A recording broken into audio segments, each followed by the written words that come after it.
அனுப்புற 100 தினார்ல 10 தினார கவர்மெண்டே எடுத்துருமா. இலங்கை உள்நாட்டு இறைவரை திணைக்களம் என்ன சொல்றாங்க? அஸ்ஸலாமு அலைக்கும் வரஹ்மத்துல்லாஹி வபரகாத்துஹு. அன்பார்ந்த அனைத்து உறவுகளுக்கும் இனிய மதிய வணக்கம். மிக முக்கியமான ஒரு தகவலோடு தான் வந்திருக்கு. குறிப்பா இப்ப ரீசண்டா 110% இன்கம் டேக்ஸ் வருமான வரி, உள்நாட்டு வருமான வரி அறவிடுவாங்க அக்கௌண்ட்ல வரக்கூடிய காசுக்கு அப்படின்ற மாதிரி ஒரு டீட்டெயில்ஸை நான் போட்டிருந்தேன் ரீசெண்டா. அதனுடைய விவரம் என்ன?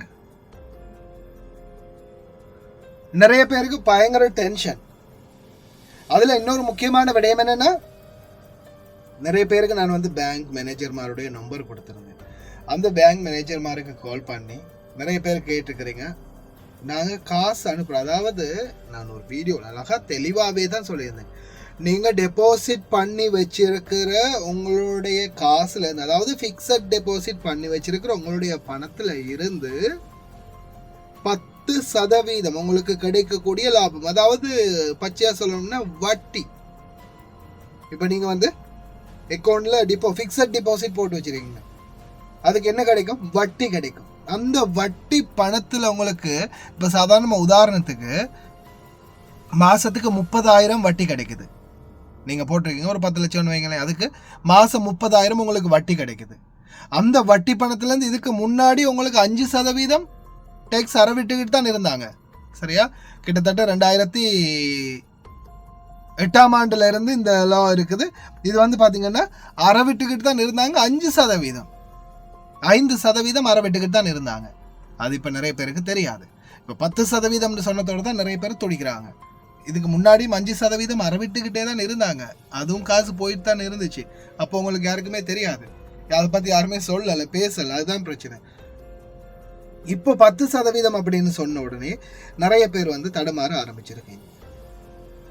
இப்போ உங்களுக்கு உதாரணத்துக்கு 30,000 உங்களுக்கு ப்ராஃபிட் கிடைக்குதுன்னா அந்த ப்ராஃபிட்ல இருந்து 10%, அதாவது 30,000லேருந்து 10%, 3,000 ரூபாய் அரசாங்க வரி அறவிடப்படும். இதுல ஒரு குடியுரிமை பெற்ற தனி நபரின் வரி விதிக்கப்படாத அந்தஸ்து பற்றிய அறிவிப்பு அப்படின்னு அந்த ஃபார்ம் ஒன்று எனக்கு சென்ட் பண்ணி வச்சிருக்காங்க. அந்த ஃபார்மை பற்றி நான் வாசிக்கிறேன், கேளுங்க. இதில் அந்த ஃபார்மில் கணக்கு எண்கள், மதிப்பீடு ஆண்டு ஏப்ரல் 1 முதல் மார்ச் 20 வரை அப்படின்ற மாதிரி போட்டிருக்காங்க. வரி செலுத்துவோர் அடையாள எண், தேசிய அடையாள அட்டை எண், அறிவிப்பவரின் முழு பெயர், முகவரி, இதன் மூலம் அறிவிக்கிறேன் என்ற ஒரு டீட்டெயில்ஸ். நான் இலங்கையில் வசிக்கும் தனிநபர். 2017ஆம் ஆண்டின் 24ஆம் இலக்க உள்நாட்டு வருவாய் சட்டத்தின் விதிகளின்படி நான் காப்பாளர். மைனர் குழந்தையின் முழு பெயர் அப்படின்றத போட்டிருக்காங்க. அடுத்ததா இதுல 3வது ஒரு கட்டம் போட்டுக்கிறாங்க. இந்த வங்கி நிதி நிறுவனத்தில், அதாவது நீங்க வங்கின்றதை மென்ஷன் பண்ணிக்கொள்ளலாம் உங்களுடைய அந்த வங்கியை. இந்த வங்கி நிதி நிறுவனத்தின் மேற்கூறிய கணக்குகளில் உள் வைப்பு தொகைகள் அல்லது வேறு ஏதேனும் வங்கி அல்லது நிதி நிறுவனத்தில் உள்ள வேறு ஏதேனும் கணக்குகளில் இருந்து நான் பெறப்பட்ட மற்றும் பெறக்கூடிய மொத்த வட்டியானது மேற்கூறிய ஆண்டுகளுக்கான மதிப்பீட்டிற்கான எனது மதிப்பிடக்கூடிய வருமானத்தின் மொத்த தொகையுடன் ரூபாய் 18 லட்சம் இருந்தார். எனவே இந்த வங்கி நிதி நிறுவனத்தில் எனது பெயரில் பராமரிக்கப்படும் அனைத்து கணக்குகளுக்கும் செலுத்த வேண்டிய வட்டியில் இருந்து அட்வான்ஸ் வருமான வரி பிடித்தம் செய்யப்படாமல் இருக்குமாறு அன்புடன் கேட்டுக்கொள்கின்றேன் அப்படின்னு இதுல ஒரு ஃபார்ம். அந்த ஃபார்முடைய டிக்ளரேஷன். இந்த அறிக்கையில் கொடுக்கப்பட்டுள்ள தகவல்கள் எனது அறிவுக்கும் நம்பிக்கைக்கும் எட்டிய வரையில் உண்மை என உறுதியளிக்கிறேன். 2017ஆம் ஆண்டின் எண் 24 திருத்தப்பட்ட உள்நாட்டு வருவாய் சட்டத்தின் விதிகளின்படி வரி அதிகாரியிடம் இந்த கூற்று வெளியிடப்பட்டது என்பதை நான் அறிவேன். மேலும் வரி அதிகாரியிடம் தவறான அல்லது தவறான அறிக்கைகள் அபராதம் மற்றும் சட்ட ரீதியான விளைவுகளை ஏற்படுத்தக்கூடும் என்பதையும் நான் புரிந்து கொள்கின்றேன். கையெழுத்து. மதிப்பிடக்கூடிய வருமானம் என்பது வேலைவாய்ப்பு, வணிகம், முதலீடு, வட்டி வருமானம் உட்பட மற்றும் பிற வருமான ஆதாரங்களில் இருந்து பெறப்படும் என எதிர்பார்க்கப்படும் அல்லது மதிப்பிடப்பட்ட ஆண்டில் பெறப்பட்ட மொத்த வருமானம் ஆகும். மேலும் விவரங்களுக்கு சுற்று அறிக்கையை பார்க்கவும் அப்படின்ற மாதிரி போட்டிருக்கிறாங்க. இப்போ உங்களுக்கு இன்னும் அழகா தெளிவா கிளியர் பண்றேன். இதுல வெளிநாடு வாழ் தொழிலாளர்களுக்கு நான் இப்ப ரீசெண்டா சொன்ன ஃபார்ம் அதை வந்து நிரப்பி கொடுக்க முடியாது. அது வந்து மிகவும் வேதனை அளிக்கக்கூடிய ஒரு விடயம். என்னன்னா உங்களுடைய 10% வரி வெளிநாடு தொழிலாளர்கள் வெளிநாடுகள் இருக்கிறவங்களுக்கு கழிப்படும். ஏன்னா இது வந்து பாத்தீங்கன்னா இதுல போட்டிருக்காங்க declaration of non taxable status by resident individual. அதாவது நாட்டுக்குள்ள இருக்கக்கூடியவங்களுக்கு மட்டும்தான் இந்த ஃபார்ம் வந்து இந்த ஃபார்ம் டிக்ளரேஷன், அதாவது நான் வருஷத்துக்கு 18 லட்சத்துக்கும் கீழே தான் ஏர்னிங் பண்றேன் அப்படின்றத அவங்க கன்ஃபார்ம் பண்ற இந்த ஃபார்ம் டிக்ளரேஷனை வந்து நீங்க இன்ஃபார்ம் பண்ணணும். நாட்டுக்குள்ள இருந்தா மட்டும்தான். நீங்க நான் ரெசிடென்ஸ், அதாவது நாட்டில் இல்லாம வெளிநாட்டில் இருக்கிறவங்களுக்கு இந்த விதி விலக்கு இல்லை வரி விதிப்பது. அதை நல்லா தெளிவா புரிஞ்சுக்கோங்க. இதுல வந்து மிக முக்கியமான இன்னொரு விடயம் என்னன்னா, நீங்க இந்த ஃபார்மை நிரப்பி நாட்டுக்கு அனுப்பினாலும் அது வந்து அஃபென்ஸ் அப்படின்னு சொல்றாங்க. அதாவது இந்த இடத்துல வந்து என்ன குறிப்பிட்டிருக்கிறாங்கன்னா, இங்க வந்து மெயினா சொல்லியிருக்கிறாங்க, டிக்ளரேஷன்லேயே போட்டிருக்கிறாங்க, இங்க நாட்டில் இருக்கிறவங்களுக்கு மட்டும்தான் அப்படின்னு, நாட்டில் இருக்கிறவங்களுக்கு மட்டும்தான் அப்படின்றத கிளியர் பண்ணி போட்டிருக்கிறாங்க. இந்த ஃபார்மை நான் வந்து அட்டாச் பண்ணுறேன் ஒரு ஓரத்தில், நீங்கள் கட்டாயம் பாருங்கள், ஜூம் பண்ணி பார்க்கலாம். நாட்டில் இல்லாதவங்களுக்கு, அதாவது நாட்டில் இல்லாமல் வெளிநாட்டில் இருக்கிறவங்களுக்கு இது வந்து செல்லுபடி ஆகாது. நாட்டில் இல்லாமல் வெளிநாடுகளில் இருக்கிறவங்களுக்கு பார்த்தீங்கன்னா இது வந்து செல்லுபடி ஆகாது அப்படின்றத போட்டிருக்கிறாங்க. மெயினான ஒன்று. இதுல நீங்க வெளிநாடுகள்ல இருந்து பணம் அனுப்புறீங்க, அதாவது நீங்க டாலர் அக்கவுண்ட் மூலம் பணம் அனுப்பினா அது உங்களுக்கு கேன்சல் ஆகாது, எந்த ஒரு வரியும் அறவிடப்படாது. அதாவது நீங்க வரும்போதே டாலர் அக்கவுண்ட் ஓபன் பண்ணிட்டு வந்திருப்பீங்க இல்லையா, டாலர் மூலம் அனுப்பக்கூடிய அக்கௌண்ட். அதாவது நீங்க நாட்டுக்கு அனுப்புற காசு வந்து உங்களுக்கு ருபீஸ்ல இருக்காது, டாலர்ஸ்ல தான் அங்க இருக்கும். இங்கேருந்து நீங்கள் 100 தினார் அனுப்பினீங்கன்னா உங்களுக்கு ஒரு $300 சேருதுன்னா அந்த $300 தான் நாங்கள் காட்டும். உங்களுக்கு வந்து டாலர்லேயே தான் அந்த அக்கௌண்ட்டில் காசு இருக்கும், டாலர்லேயே தான் இருக்கும். அதை வந்து நீங்கள் கன்வெர்ட் பண்ணுறதா இருந்தாலும், நீங்கள் நாட்டுக்கு போனாலும் சரி, இல்லை நீங்கள் ஆன்லைன் மூலம் டிரான்சாக்ஷன் பண்ணுறதா இருந்தாலும் சரி, நீங்கள் வந்து அந்த கன்வெர்ட்டிங் எவ்வளவு அனுப்ப போகிறோம் அப்படின்னு, சாதாரணமாக $100 ஒருத்தருக்கு அனுப்ப போகிறோம் அப்படின்னா அந்த $100 எவ்வளவு வருதுன்னு பார்த்தா அந்த $100 இல்லை $110 அந்த மாதிரி டாலரை கன்வெர்ட் பண்ணி தான் நீங்க பணம் அனுப்ப முடியும். டாலர் அக்கௌண்ட் வச்சிருக்கிறவங்களுக்கு இந்த வரி விதி விலக்கு, இதுல வரி அறவிடப்பட மாட்டாது. ஆனா டாலர் அக்கௌண்ட் இல்லாம நார்மலான ஒரு அக்கௌண்ட் வச்சிருக்கீங்கன்னா உங்களுக்கு 110%, அதுவும் உங்களுடைய லாபத்துல இருந்து, உங்களுடைய ஆதாயத்துல இருந்து, அதாவது நீங்க ஒரு 50 லட்சம் உங்களுடைய அக்கௌண்ட்ல போட்டு வச்சிருக்கிறீங்க, அந்த 50 லட்சத்துக்கும் உங்களுக்கு ஒரு வட்டி வரும் இல்லையா, வட்டினும் சொல்லலாம். அதே மாதிரி பிசினஸ் ரீதியா நீங்க போட்டு வச்சிருப்பீங்க. ஏன் நிறைய அமானா பேங்க்னு சொல்லக்கூடிய இஸ்லாமிக் பேங்க் எல்லாம் இருக்குது, அவங்க பிசினஸ் ரீதியா இதை கொண்டு போறவங்க இருக்கிறாங்க. அவங்களுக்கு வந்து இது வந்து வியாபாரம், அதாவது பிசினஸ் டெபாசிட் மாதிரி இருக்கும், ஃபிக்ஸட் டெபாசிட், பிசினஸ் டெபாசிட், இந்த மாதிரி ஒவ்வொரு டெபாசிட் இருக்கும். இந்த டெபாசிட்களில் நீங்கள் என்னென்ன போட்டு வச்சிருக்கீங்களோ அந்த மாதிரி இப்போ அதில் உங்களுக்கு வரக்கூடிய லாபம், அதாவது உங்களுடைய 50 லட்சத்துலேயோ இல்லை நீங்கள் அனுப்புகிற பணத்திலேயோ இல்லாமல் உங்களுடைய லாபம், மாதாந்தம் உங்களுக்கு வரக்கூடிய லாப பணம், அந்த லாப பணத்தில் இருந்து 10% கழிப்பாங்க வரி.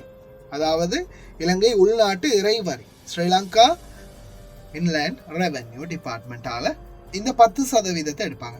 அதான் நான் நேரத்தோட குறிப்பிட்ட மாதிரி உங்களுக்கு 30,000 வருதுன்னா அதுல 10% 3,000 ரூபாய் வந்து இறைவரி திணைக்களத்தால கழிப்பாங்க. கழிச்சிட்டு உங்களுக்கு தரக்கூடிய அமௌண்ட் வந்து 27,000. அதே 50,000 இருந்தா அதுல 3% கழிப்பாங்க. அப்ப அதுல அந்த 10% கழிப்பாங்க. கழிச்சா அதுல வந்து உங்களுக்கு 30,000த்துல 10% போனா எவ்வளவு 27,000 வந்துச்சோ அதே மாதிரி 3,000 கழிப்பட்டுச்சோ அதே மாதிரி இப்ப 50,000த்துல 10% 5,000 கழிச்சிட்டு 45,000 உங்களுக்கு தருவாங்க. இது வந்து வரப்போறது வட்டியில மட்டும்தான், அதை நல்லா தெளிவா புரிஞ்சுக்கோங்க. உங்களோட வட்டி விகிதத்துல இருந்து தான் இது கழியுது. அதே போல மிக முக்கியமான இன்னொரு விடயம் என்னன்னா, இப்ப நீங்க இங்க இருந்து அனுப்பக்கூடிய பணம், ஏன்னா நிறைய பேர் இதை இப்போ நான் நினைக்கிறேன் குறைஞ்சது மேபி ஒரு 20 மினிட்ஸுக்கு மேலே பேங்க் மேனேஜர்ஸ் டீம் வந்து என்னோட பேசினாங்க. பிரதர் நீங்கள் போட்ட வீடியோவில் எங்களுக்கு பெரிய ஒரு டென்ஷனாக இருக்குது, நிறைய பேர் வந்து இந்த மாதிரி கேட்குறாங்க அப்படின்னு. என்ன பிரதர் கேட்குறாங்க அப்படின்னு கேட்டால், நான் அந்த வீடியோ நீங்கள் போய் வேணா திருப்பி மறுபடியும் செக் பண்ணி பாருங்கள். நான் தெளிவாக தான் போட்டிருக்கேன். நான் இப்போ சொன்ன அதே தகவலை தான் உங்களுக்கு தெளிவாகவே போட்டிருக்கிறேன். உங்களுக்கு கிடைக்கக்கூடிய வட்டி விகிதம், வட்டியில இருந்து உங்களோட லாபம் வட்டியில இருந்து அந்த வட்டி விகிதத்துல இருந்து உங்களுக்கு கிடைக்கக்கூடிய லாபத்துல 10% வெட்டுவாங்க, 10% இறைவரி திணைக்களத்தால அறவிடுவாங்க அப்படின்றது தான் நான் உங்களுக்கு அழகா தெளிவாகவே குறிப்பிட்டிருக்கிறேன். அது இல்லாமல் வேறு எதுலையுமே நான் வந்து உங்களுக்கு நீங்கள் அனுப்பக்கூடிய பணத்துக்கு எடுப்பாங்க அப்படின்னு நான் சொல்லவே இல்லை. எனக்கு ஒரு 1 மினிட் தாங்க. என்ன பிரச்சனைன்னா, இப்போ அதே மாதிரி மிக முக்கியமான விடயம்,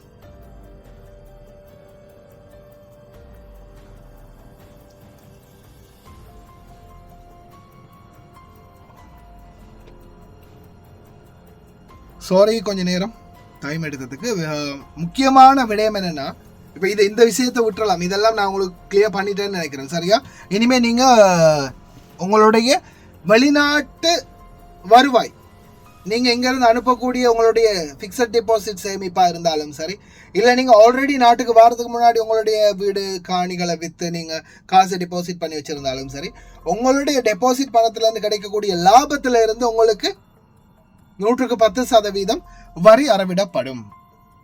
அதற்கு அந்த வரி அறவிடப்படாமல் இருக்கிறதுக்கு, அதாவது 18, இப்போ நான் சொன்ன மாதிரி 18 லட்சம் ரூபாய்க்கு உட்பட்ட ரெவென்யூ உங்களுக்கு லாபம் இருக்குது அப்படின்ற பட்சத்தில், நீங்கள் 18 லட்சத்துக்கு உட்பட்ட லாபம் எடுக்கிறவராக இருந்தால், நான் இப்போ இந்த அன்னைக்கும் போட்டு காட்டின மாதிரி, இப்போ நான் போட்டுக்கிற மாதிரி இந்த டிக்ளரேஷன் ஃபார்மில் நீங்கள் ஃபில்அப் பண்ணி உங்களுடைய பிரான்ச்சுக்கு கொடுத்து நீங்கள் உங்களுடைய அந்த வரி கழிப்படாமல் இருக்கிறதுக்கு நீங்கள் ஃபார்ம் நிரப்பி கொடுக்கலாம். ஆனால் அதுக்கு நீங்கள் இலங்கையில் இருக்கணும். இலங்கையில் இல்லாமல் வெளிநாட்டில் இருக்கிற ஒருத்தருக்கு இது சாத்தியம் இல்லை.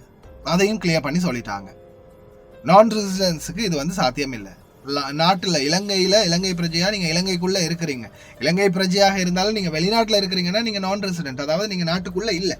இப்போ நாட்டுக்குள்ளே இல்லாத ஒருத்தரால் ஓட்டு போட முடியுமா? முடியாது இல்லையா?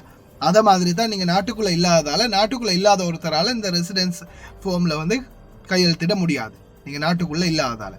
அதால் உங்களுக்கு அந்த 10% வரி அறவிடப்படும் வெளிநாட்டில் இருக்கக்கூடிய தொழிலாளர்களுக்கு. இது எந்த வரி? நீங்கள் டெபாசிட் பண்ணி வச்சிருக்கிற பணத்திலேருந்து வரக்கூடிய லாபத்தில் 10%.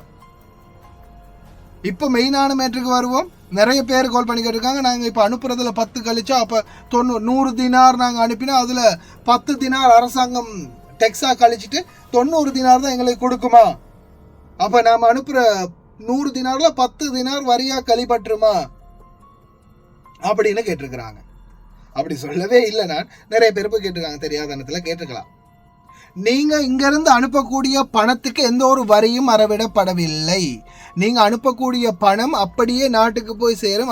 அது மட்டும் இல்லாமல் நீங்கள் அனுப்புகிற பணம் இன்னைக்கு அனுப்பினீங்கன்னா காசு விழுந்துருச்சு அப்படின்னு சொன்னதும் அடுத்த செகண்ட் ஆள் அங்கே ஏடிஎம்ல நிற்கும் இல்லையா? பேங்க் திறந்துருந்தா பேங்க்ல நிற்கும் இல்லையா? ஆமா, அப்படித்தானே.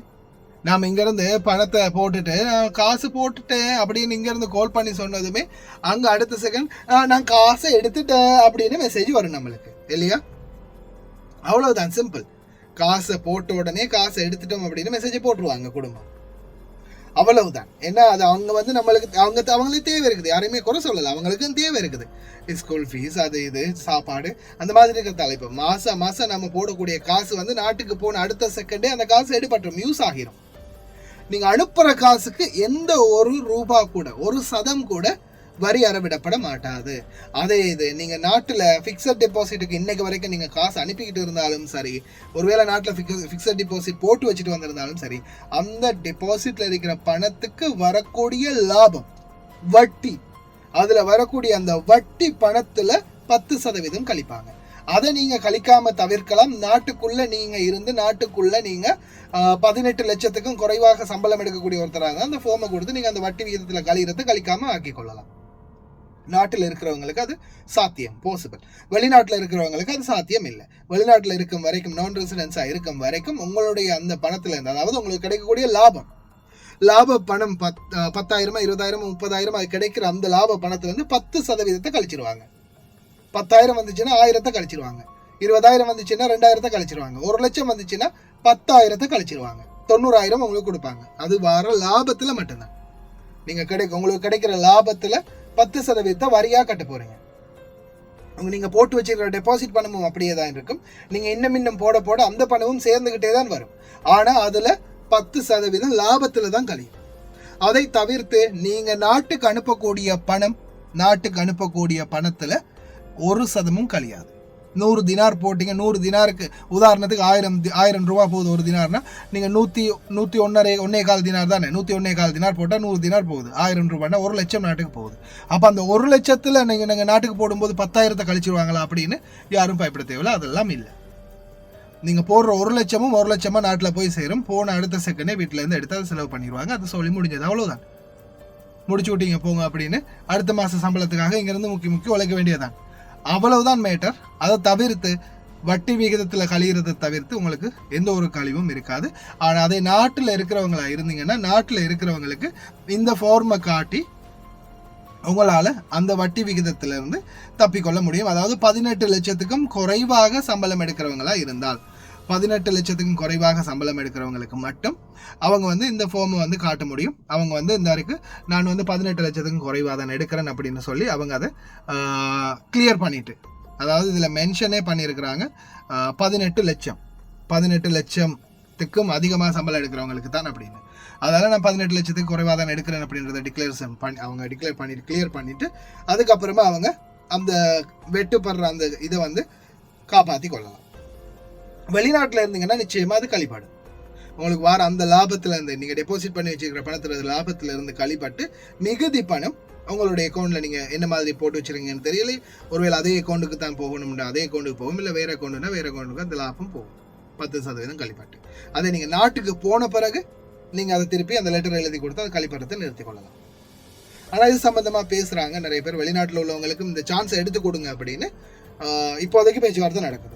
எதிர்வரும் நாட்களில் அது அந்த மாதிரி தடை செய்யப்பட்டுச்சுன்னா வெளிநாடு வாழ் தொழிலாளர்கள் என்ன செய்யணும் அப்படின்றதையும் கிடைக்கிற தகவலை நிச்சயமாக உங்களுக்கு அப்டேட் தரேன். இதுதான் மேட்டர். யாருமே குழப்பிக்கொள்ள வேண்டாம்.